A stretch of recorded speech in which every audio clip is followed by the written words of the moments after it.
So let's talk about the 11900K because this whole situation is just insane. The idea that a company could just release a new flagship product and it be in many ways worse than its last gen counterpart is just crazy. So I remember years ago being in college and was just having this conversation with a friend about who was better, AMD or Intel. And I used to be an absolute Intel fanboy. This was, a long time ago. And I just couldn't see a world where AMD would come out on top, ever. And yet here we are 10 years later, and if young, starry-eyed me could see the state of Intel now, ugh, devastating. So, fortunately, I grew out of my corporate cheerleading, and, I just enjoy a good old product, but, I've still got my biases, but who doesn't? But looking at the 11900K objectively, it's an awful product. It's called an i9, which indicates that it's supposed to be the top of the line in Intel's product stack, but when you compare it to the 10900K of the last generation, on paper, it's a step backwards. So, like the 10900K from last gen had 10 cores, 20 threads, but the 11900K only has 8 with 16 threads. It's got roughly the same turbos, it's got a lower base clock, and it's got the same TDP. Same TDP.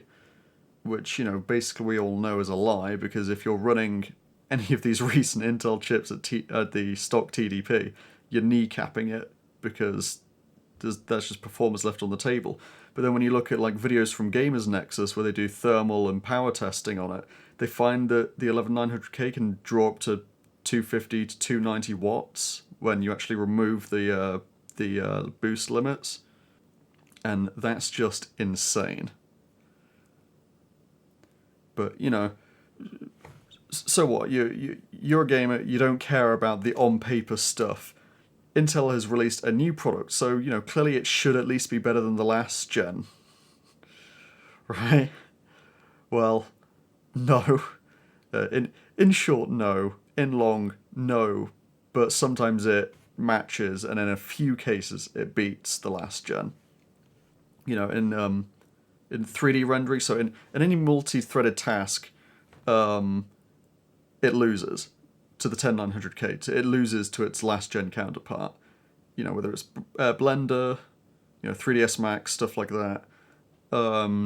Whether it's compiling code, code that's in a multi-threaded compiler, it loses. Compression and decompression, it loses. All to the 10900K, and that's not even to point out that even in some of these tests, the 11900K, the new Intel chip, loses to even like AMD's mid-range parts, like their 6 cores, in some of these tests. It's absolutely crazy, but it's fine. Whatever. It loses to some. It loses in multi-threaded tests. It's got 2 fewer cores than last gen, so it's whatever. So it's probably better in single-threaded workloads, right? Intel wants to maintain that gaming crown, even though they have lost it to AMD. Because they were pushing big IPC gains with this new architecture. They really going after that single-threaded performance. Again, not really. I'm not going to go showing other people's charts. You can go to any reviewer out there, Gamers Nexus, Jay's 2 Cents. You'll know these. You'll have come across these guys' channels before you've come across mine. So I'm not going to go posting their content. But point is, it's still losing. Like Gamers Nexus found out in Red Dead Redemption, that yes, while the 11900K beats AMD's offerings, it loses to the 10900K, its predecessor, which even then doesn't seem so bad. Okay, maybe it's only a few percent, but at that point it's also marginal, because it's basically tied with the 11700K, which is also an 8-core part. It's its little sibling, and it's $200 less. Other games like F1 2020, it gets beaten by the 10900K again. But also, like AMD 6 core. It's embarrassing. But, to be fair, there are some games where your shiny new $650 CPU does come out on top. In Cyberpunk 2077, it absolutely slaps around the competition, beating the 5950X by a whole 2%, until you realise that its cheaper sibling, the 11600K, almost matches it, and it's half the price.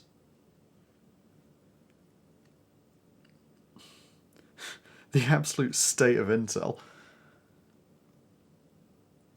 To be fair, in some titles it is getting as much as a 7% improvement over the 10900K, which, when you do factor in that it has 2 fewer cores than the 10900K, is not bad. That is some serious IPC gain from Intel's new Rocket Lake.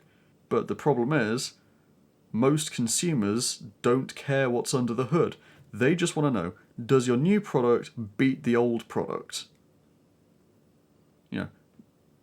Just that it performs better. And in many cases, maybe even most cases, depending on what you're doing with your PC, it loses to its older counterpart. It's just, so it's it just leaves you with the question of just how did this happen? But that's a story set in motion absolutely years ago.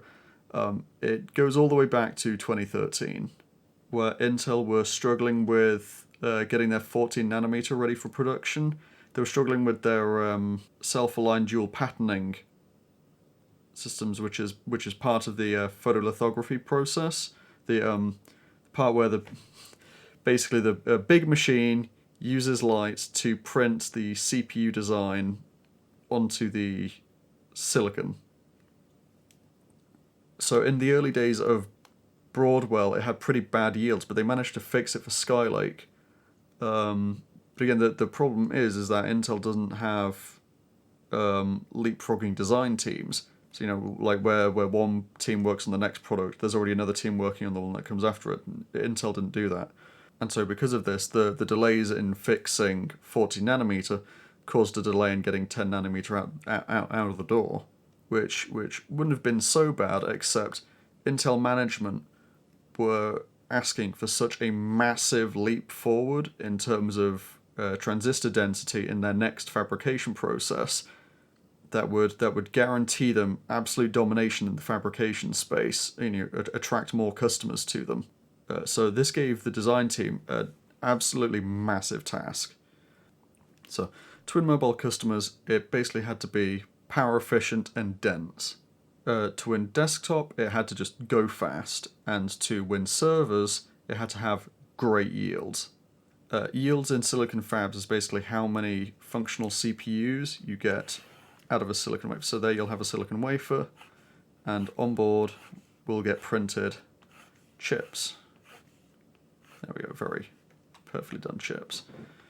Obviously you can't use any of these half-finished dies at the end, so you can't use any ones touching the edge because they're only partially printed. And anything from a speck of dust that has gotten onto the mat to even the freaking position of the moon can misalign this stuff.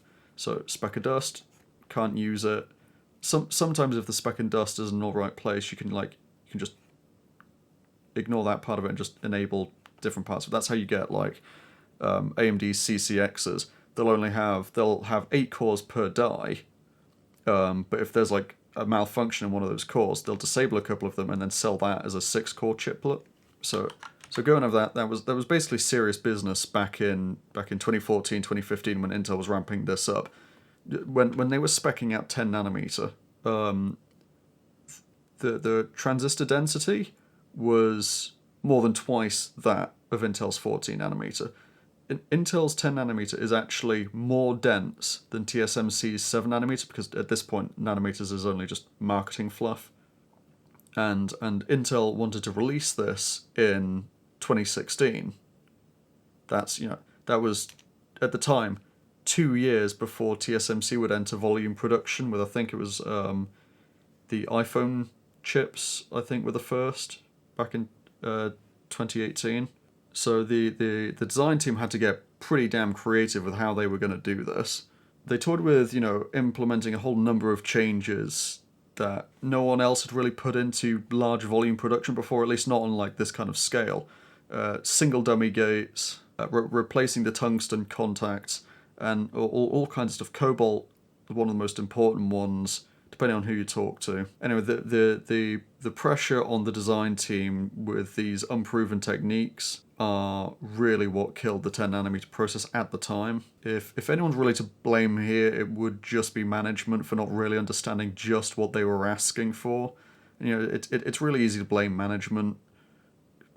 At the end of the day, that's what they're there to do. But it was an absolutely mammoth task that they were going to try and do. The fact that they were going to try and double at this scale in the time frame they were given was crazy. So, well, what was wrong with the process? Okay, we're just shrinking the process. What was the actual problems with it? And there seems to be like kind of like two main consensuses as to what went wrong. One was a coag, that was a contact over active gate, and the other was cobalt.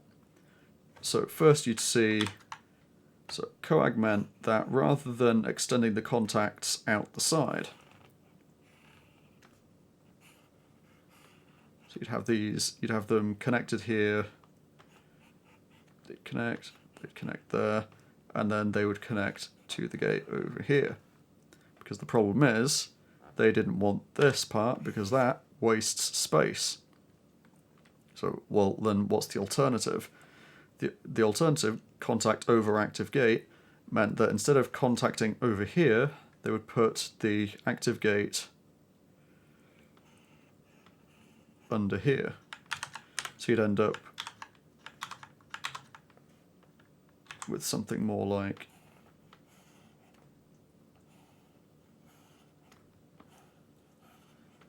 this, where you would contact through there, and these would contact each other, and you'd have this over there. So clearly, that's already a lot of space saving there already. But the problem with this is that this means there is absolutely no room for error. This would be hard enough if they were going to keep the same scale. So, even if they were doing this on 14nm, that would already be asking quite a lot. But no, they were also asking to shrink it all at the same time. So they were trying to take this, change it to this, but then at the same time, shrink it down to 10nm.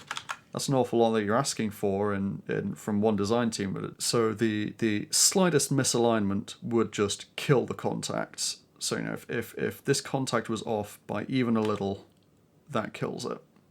So if you can imagine anything happening, anything at all, and it can affect yields. The vibration from someone speaking can misalign masks and cause it to cause it to misalign while printing. Just someone walking nearby, anything can affect yields. And how resistant your design is to these intrusions, will improve yields. So this design is pretty resistant because you've got this large tab coming off, plenty of contact space. But when you're trying to align an already complex design on top of another one, it starts to get a bit tricky. But that's fine. The design team over the years managed to get coag working pretty well. It just took an awful lot of time to get there. The next problem was stopping electrical interference at these scales. Intel set a metal pitch of about 36 nanometers, and the metal pitch is, say you've got two copper traces going next to each other. That's a pretty bad copper trace.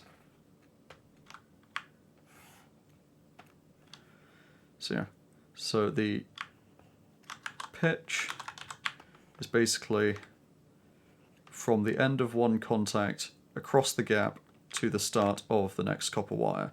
So Intel wanted it to be 36 nanometers. Copper is the metal of choice. Obviously it's got pretty good electrical conductivity. But what it needs is a coating on the wire to prevent diffusion into the silicon, electromigration, and any other kinds of fun things that you absolutely do not want to be happening in the middle of a processor. So what you'd end up having is a coating that goes over the wires to keep it isolated. Now, the coating needs to be a certain thickness to prevent this from happening. What you could do is think about the crackling of telephone wires. So, when you get these telephone masts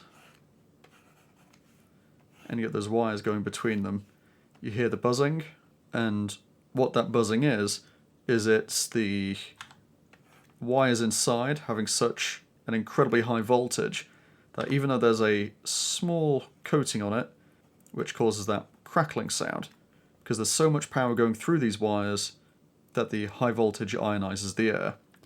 But you could get around that by making the coating much thicker, which would, prevent it from getting near the air and ionizing it. It would keep all that electrical interference inside. The problem is that as you do that, you make the wires a lot more expensive, but it also makes them a lot heavier. So you'd end up finding your pylons bending inwards as you made your incredibly thick wires to go across. So it makes the wires more expensive, it makes the pylons more expensive, it's not worth it. And it's a similar kind of concept in processors. So you'd have your copper side by side with your metal pitch in between the two, and then you have a coating. So the name of the game is, on these scales with the voltage that's going through your processor, you need to stop that voltage from getting into each other and interfering. So you deal with that with the coating, but what do you use for a coating? As the wire gets thinner, the liner starts to make up a bigger proportion of the actual thickness of the wire itself. And it was thought that below 40 nanometers pitch, cobalt would be a pretty good material for that, despite the higher bulk electrical resistance, poor thermal conductivity, stuff like that. It's far more resistant to electromigration, so it only needs a very thin coating. However, there are two main problems with it when it comes to material science, and that's the material's ductility and malleability, how much you can bend and stretch it, and then it's the thermal conductivity, and especially at these tiny scales. So copper wire can handle thermal expansion just fine as it heats up and cools down. And copper is also a great thermal conductor. And if you know one thing about processors, it's that they get hot. So making them out of a material that conducts heat well is usually a good idea. One problem though is that cobalt is hilariously brittle and has a sixth of the thermal conductivity of copper. As the processor works, as it heats up and cools down a lot, just throughout the course of just using the processor normally, turning it on and off, as you start putting loads on, as you're playing your video games, that puts stresses on it. And over time, tiny cracks start to appear. And obviously because of cobalt's poor thermal conductivity, the heat can't get away. So it starts to heat up more, and as it heats up more, it expands more, which causes more cracks to appear in the coating. And now because of the cracks in the coating, that means you now get more electromigration, and it starts to interfere with other parts of the processor.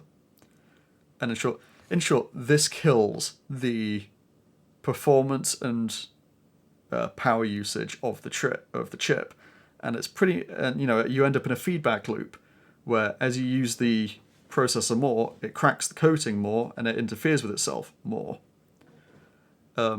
And this is why I think we haven't actually seen any desktop processors from Intel yet that have used 10 nanometer, is because this was a problem for such a long time, because they're literal house fires. When you pump enough juice through them and heat them up enough, they eat themselves, and that's why early 10 nanometer products had really, really low speeds. In the early products, we only saw them hit like 1.5 to maybe 2 gigahertz. It's because even though the architecture itself had huge IPC gains and 10 nanometer production was really efficient, you couldn't use them in anything more demanding than an ultrabook. Because if you pumped more juice into them, you'd start having this feedback loop. Those aren't the only reasons. There's not like a magic wand where you could replace cobalt with something else, but it's a design challenge. You can't replace cobalt. You can't extend the gates and then magically 10 nanometer works. It's way more complex than that. This is just like simplified version based on my thoughts, and I'm sure if you asked 10 different people, they'd give you 10 different reasons why 10 nanometer in the early days failed. But the end result was the same. Intel couldn't use 10 nanometer for desktop or server. They were at this point stuck on 14 nanometer because they didn't do any half-step research. It was going straight from 14 to 10. There was nothing else in between, and they couldn't just go to someone else's fabs because they had designed their architectures around their process nodes.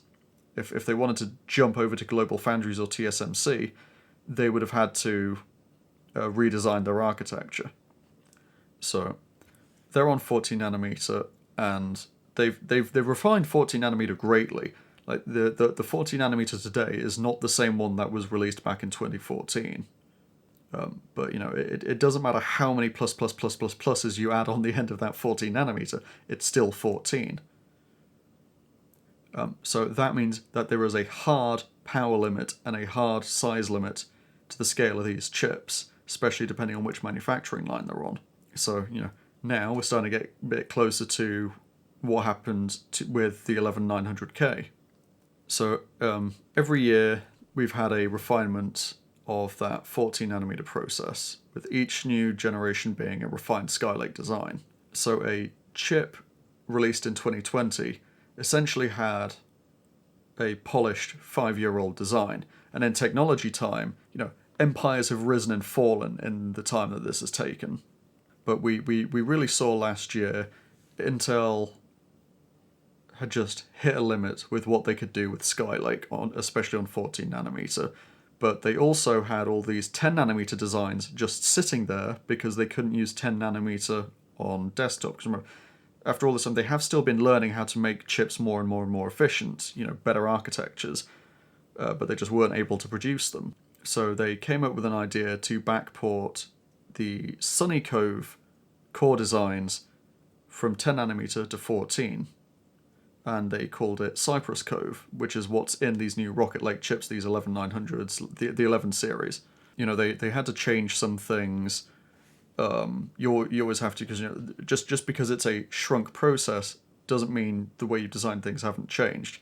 So they made some changes, backported it to 14 nanometer, but just even being a new design from the ground up is such a massive improvement over Skylake. That's where these massive IPC improvements came from, which is how in some tests you're able to see the 11900K sometimes match or beats the 10900K in some tests, even though it has 2 less cores. Why is that? Why does the newest flagship have 2 less cores than its predecessor? That sounds crazy from a consumer point of view. So I've got a few ideas, and one of them I think is just the design itself. Remember, these cores were supposed to be on 10 nanometer. 10 nanometer doesn't sound that much smaller. 14 nanometer, 10 doesn't sound that much smaller. But like I said, these days, the nanometer number is literally just for marketing. In reality, 10 nanometer is more than twice as dense as 14 nanometer, and that's how many transistors, how many millions of transistors per square millimeter. And let's have a look at this D-lid shot from De Bauer. You can see that despite it having less cores, the piece of silicon itself is much, much larger than last gen. I know it doesn't look like it's much larger, but when you realize just kind of what goes into projecting, to creating this larger piece of silicon, it is much larger. So let's just exaggerate here. You've got your 14 nanometer substrate, your 10 nanometer substrate. You can see that while here, it takes up an insane amount of space. You can imagine, this is just imagining, it wouldn't really be like this. But on 10 nanometer, it would be much smaller. Where, you could potentially have enough space for more cores. But another thought I had was that maybe it was never possible to have more than 8 cores. The Cypress Cove that's inside these new Rocket Lake chips is derived from Sunny Cove, which was in the Ice Lake chips from 2019. And none of them had more than 4 cores. So there's a chance that 8 was just the top of was just a design limit, and 8 was just the best they could do, considering that Rocket Lake is only just a stopgap solution until Alder Lake comes out later this year, and we'll get onto that. And another reason why I think the 11900K was limited to 8 chips, was limited to 8 cores, was because of just the production limits. So when you're looking at the silicon wafer itself, that's where all your little cores get put on. You've got a light source up ahead, lens, and then a mask design, and that's the design of your chip. And like I mentioned earlier, the processors are made using photolithography, and that just means a very bright light source is shone at a mask, which then use light and shadow to etch the design into the silicon using photosensitive materials to layer up, metals and stuff until you have the finished product. And it prints that many, many, many times over until you have an entire sheet covered in all of these designs. And that's literally how they do it, except obviously, like I said, way more complex. And there are limits to this process, however, and each production line is tuned around certain design expectations. So you may have some machines which have bigger masks, smaller masks, depending on which production they're making. So imagine you're going to buy a projector, and you'll find that each one's kind of rated for a screen size. How big or small it can make that screen before if you go out of that range, your image will start to get blurry. You'll lose focus. The image doesn't look right. You'll start to find maybe the center of the image is in focus, but the edges have fringes all over them. That's the same thing that could happen here. So maybe at one scale of the chip, it's able to produce nice clean lines, but maybe if you try to project it a bit bigger,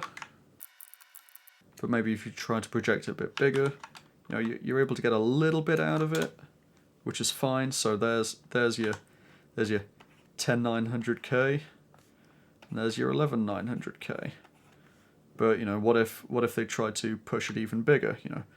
There's only so many cores you can fit in there. Well, maybe if they did a 11900K 10 core, it would just suddenly start to get blurry around the edges. So like movie projectors, you can get these production machines built for a certain scale. So some of these projection machines would be good to be making small mobile chips. Some of these machines can be set up to make decent-sized desktop chips, and some of them will be set up to build giant, Knight's table-sized Knights Table being an Intel product, silicon chips. But the problem is, why not just make one machine that can do them all, have different lenses, all that kind of thing. The problem is, it's just too expensive. Why buy one really, really expensive machine when you can buy 3 different machines for a lot cheaper that can do different dedicated things? So why don't they use their machines that are already tuned for larger chips? Well, that's easy. They're already being used for Intel server chips, and even though AMD has handily taken the performance crown, don't be mistaken. Intel is absolutely raking in the cash from all of their partners. Rocket Lake is just a pure business move. Like I said, it is just a holdover until they can get Alder Lake out later this year. That means that they are doing the bare minimum to get Rocket Lake working. And if you look at the rest of the product stack, the 11600K, the 11700K, they're good products that, according to a number of people, perform really well. They do what they say on the tin. But the problem is these good, reasonable products are being completely overshadowed by this insane product Intel shoved out the door for no other reason than to have a flagship. That's the only reason that the 11900K exists. To release a new generation without a flagship product would just be a big no-no. It's just business. So even though the 11900K is a stupid product and no one should buy it, Intel had to make it, and 14nm is already redlining, so there really wasn't much more performance that they could eke out of the 11900K that the 600K and 700K didn't already have. And again, even if the actual production of the silicon itself wasn't a problem. Let's go back and look at the substrate. So you've got the silicon wafer itself. You've got your 10900K and your 11900K, and they both exist on the same substrate. They both exist on the same package. So let's go back to that business move. It's their current chips, the 10900Ks, all the 10 series exists on LGA 1200, and that means there's 1200 little pins all covering the bottom of these chips. And it's the same thing with the 11900K. It's also sat on the LGA 1200. Alder Lake is coming out later this year on a much bigger package called LGA 1700, which is a much larger package. So Rocket Lake, sadly, is just the middle child at the minute. They can't go any bigger because of the package limits. So, the 1100 series, they couldn't make the silicon any bigger because then it wouldn't fit on the package. But they couldn't make the package any bigger because then there's no sense in doing that. These chips have to be compatible with the current gen motherboards. There's no sense making a new socket just for this generation when there's Alder Lake coming out shortly. But again, they couldn't use Alder Lake's package because it's not ready yet. It's an absolutely bizarre release, and I think it's going to age badly. I think the 10900K is going to age better than the 11900K just because of the better core count. Last gen, we finally got consoles with 8 cores in them, but they were only 8 cores. They had no hyper-threading. So game developers, they only made their engines, kind of multi-threaded to do the bare minimum. But this generation, with the Xbox Series and the PlayStation 5 having hyper-threading in them, so they have 8 cores and 16 threads, that means more game developers are going to design their games and their engines with much larger core counts in mind. So I would not be surprised if, as more and more multi-threading becomes more popular, that actually in the long run, the 10900K will actually perform better. I mean, to be fair, if you're the kind of person dropping $650 on a new chip, you're probably going to have upgraded by the time this would become a problem anyway. But I just think it's absolutely hilarious that you release a new product that's already out of date, and it's just going to be overshadowed by older tech in the future.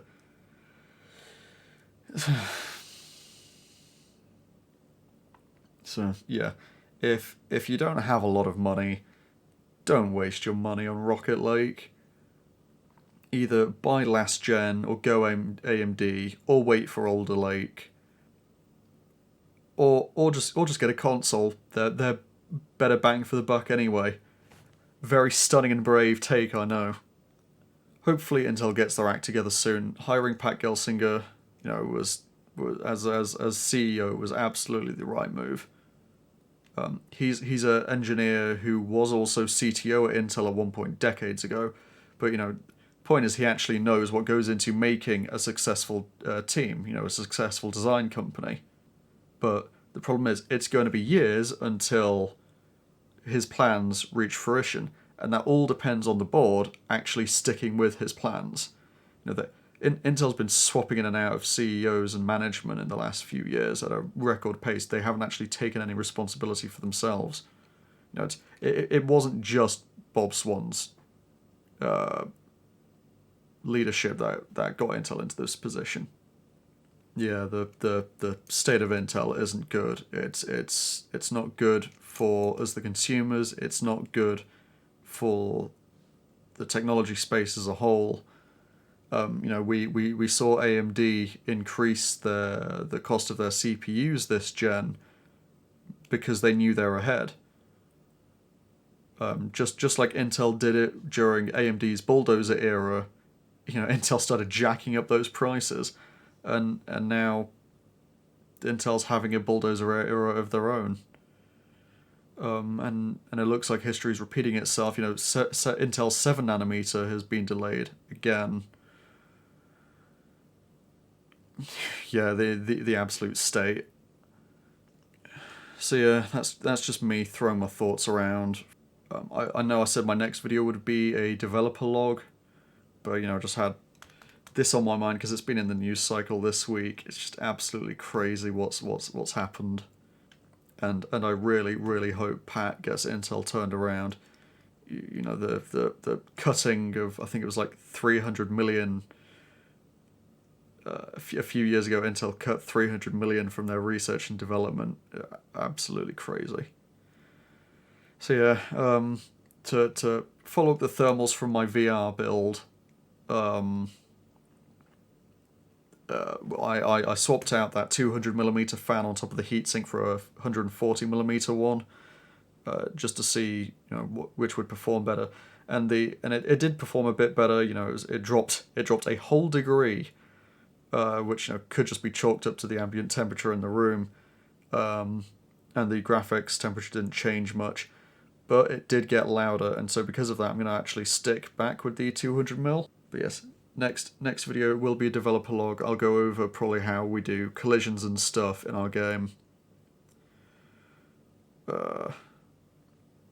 Yeah, and don't take what I've said here as absolute gospel. This was literally just me spitballing ideas based on what we know publicly about the history of Intel's 10 nanometer production.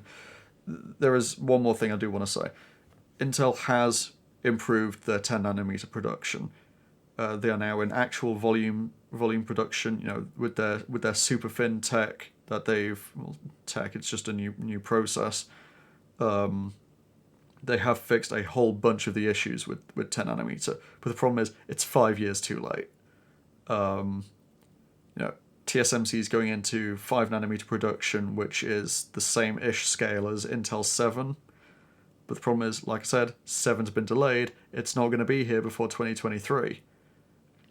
By which time TSMC is going to be on 3. And the nanometers are all just for marketing. But the point is, TSMC is pushing forwards.